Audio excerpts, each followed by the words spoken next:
Dustin Poirier's retirement fight has been officially announced for UFC 318, and it is a trilogy against Max Holloway for the BMF belt.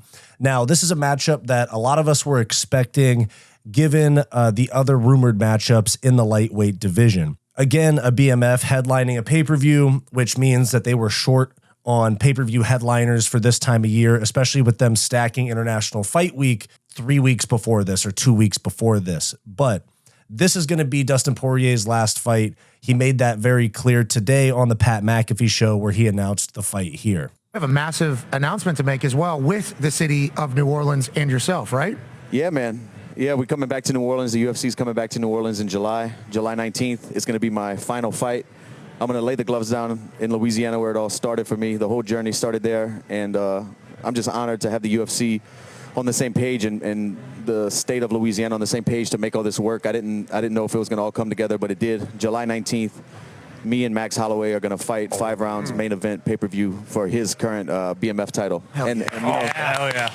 That's awesome. Max is a legend. I said legends only. There's not a better guy I can think to fight in my retirement fight. I was his first fight in the UFC back in 2012, and he's going to be my last fight in the UFC. So it's an honor. He's a legend, former champion, undisputed, current BMF champion. So we're going to put on another war. So one, this is a sick fight, and two, this is probably the most even that this matchup is ever going to be because this is the third time that they fought.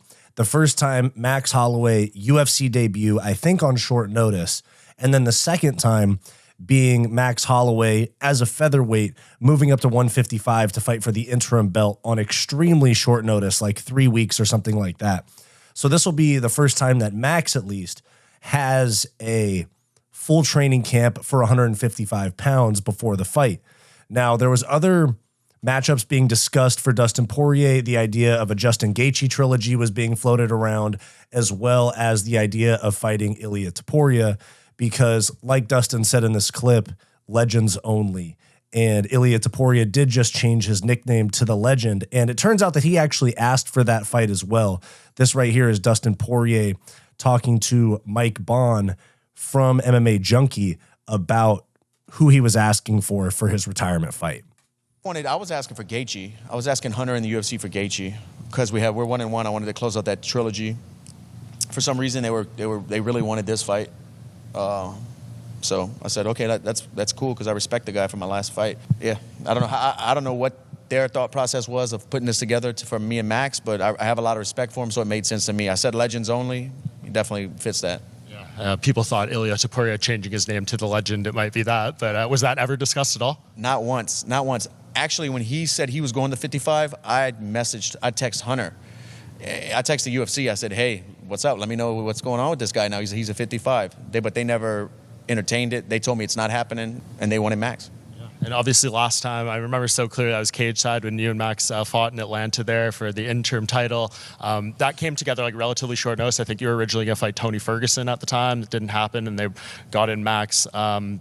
You know, he's going to have a longer camp to get to lightweight this time. He's committed to that move. How do you think that's going to make him different, like physically and maybe power, things he can bring to the table? Yeah, he'll definitely be thicker, have more power. I mean, you saw the way he looked against Gaethje. Looked a little bit better, wore the weight a little bit better.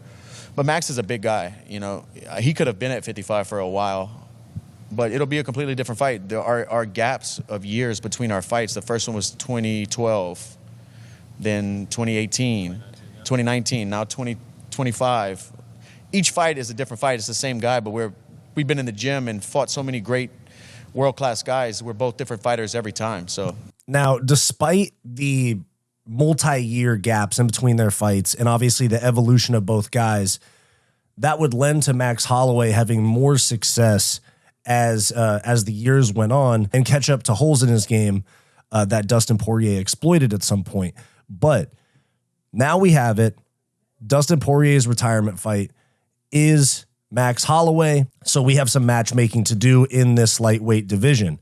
Now, there's been a lot of talk about what's going to happen with Islam Makhachev, Ilia Topuria, Paddy Pimblett as well.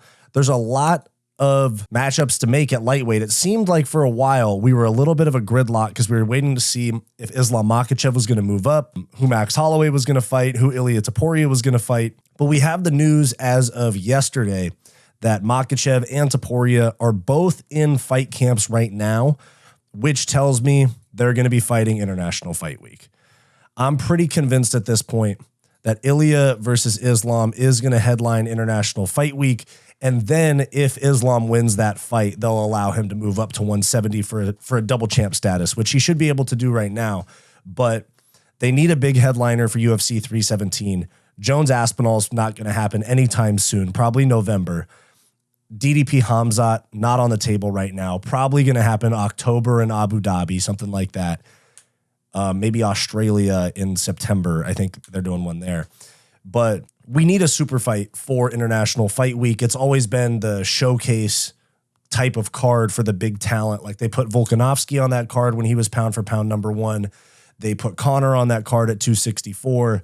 They put Izzy on that card. It's always the top tier guys headlining, like the top 5 guys pound for pound headlining one of these cards. And so it makes all the sense in the world that we get Makhachev and Topuria. This is the biggest fight that the UFC can make right now, except for Jones Aspinall. It might even be on par with Jones Aspinall in terms of hype. So I think we're getting that. Now we also know that 318, we're going to get Poirier Holloway.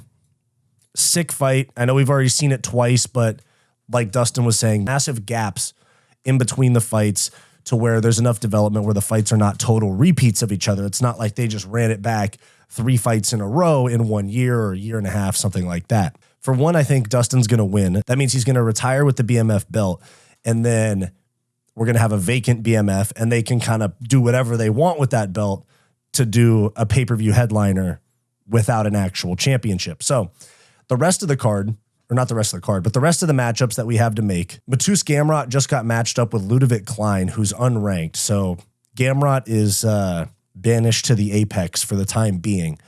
But aside from that, we have some matchups to make.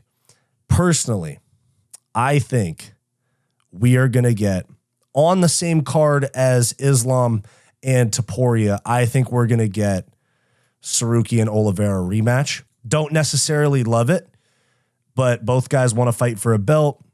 This makes the most sense. That leaves us with the question of Justin Gaethje. What are they going to do with Justin Gaethje? Because there were talks of him fighting Islam Makhachev.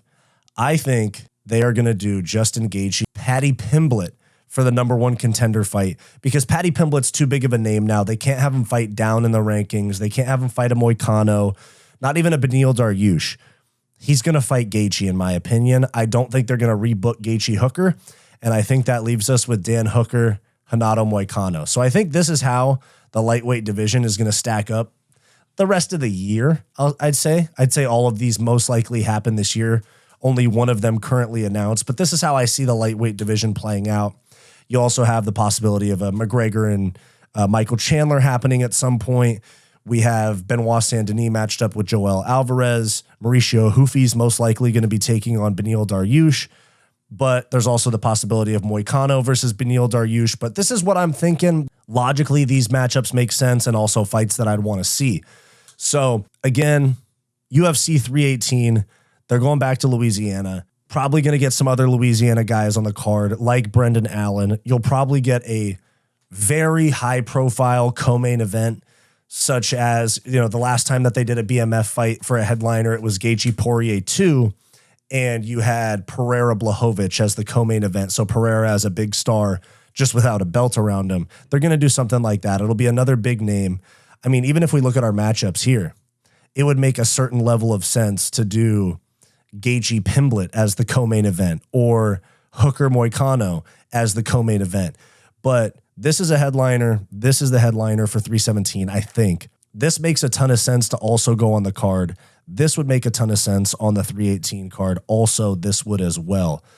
Sets you up for a potential of, like, for example, let's say Gaethje wins this fight, title shot against the winner of this, or, he gets a Sarukian, or Paddy Pimblett wins here and Oliveira gets the title shot instead of him. We do Pimblett versus Sarukian or something like that. So there's a lot of options at 155. There's always like kind of the hanging rumor that Conor McGregor is going to come back as well, and it would most likely be against Michael Chandler. But Final fight for Dustin Poirier. It's going to be a sick card. They usually make pretty sick cards on the BMF title or with the BMF headliners. So I'm going to take Poirier by decision again. You know, I know that Max's chin just got cracked, but I think that Ilya hits different even at 155. So I think we're going to get a 5-round war. Poirier wins, retires with the BMF belt. So let me know your thoughts down below. Who do you think is going to win between Poirier and Holloway in their trilogy match? Did you like this video? Then like and subscribe down below. I also do multiple live streams per week, along with behind the scenes content and members only live streams for our channel members. So become a channel member for access to bonus content. It's only $5 per month and it greatly helps the channel's growth. I also do a podcast with my best friend Bo, and I have a non-MMA channel as well called Wyatt's World. You can check both of those out linked below.